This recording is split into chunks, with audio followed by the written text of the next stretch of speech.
Радмила Шекеринска пред 3 години ја блокирала трансформацијата на системот за управување со кризи, велат неофицијалните сознанија на директорот на ЦУК Стојанче Ангелов, реформите кои би помогнале во полесно справување со кризните ситуации, како што ова лето се пожарите низ цела Македонија, требало да се случат во 2021 година кога беше свикан Советот за безбедност по големите пожари кои беснеа таа година. Ангелов за тоа разговарал и со поранешниот председател Степан Даровски и екс-премиерот Зоран Заев. И двајцата биле согласни дека се потребни големи промени, но потоа според информации на Ангелов на сцена стапила Шекеринска и од целата реформа не останало ништо. Владата донесе заклучок, односно одлука, да се формира работна група која што требаше да ја предводам јас како директор на Центарот за управување со кризи, која што треба да понуди нов модел на системот за управување со кризи.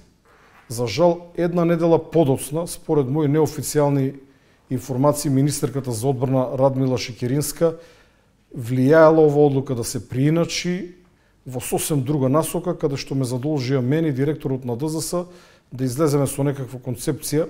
Кај новата власт постои решителност да има сериозни реформи во овој сегмент, со цел Македонија веќе да нема страшни пожари како што ги имаше оваа година. Ангелов вели дека е потребно спојување на Центарот за управување со кризи и Дирекцијата за заштита и спасување.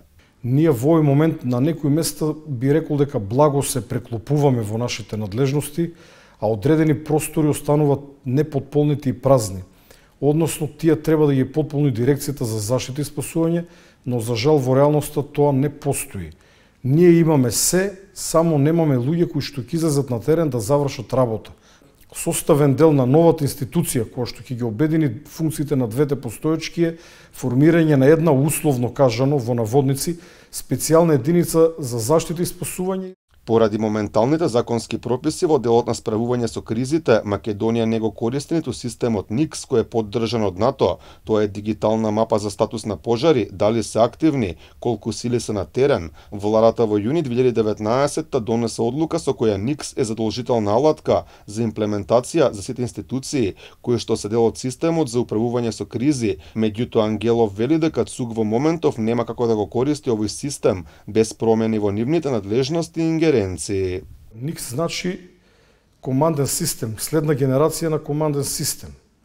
Ние правиме се, само не командуваме. Ние не смееме да командуваме.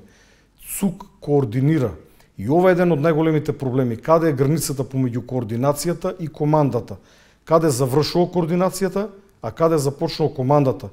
Јас немам моќ да наредам на авионите или на хеликоптерите да отидат некаде.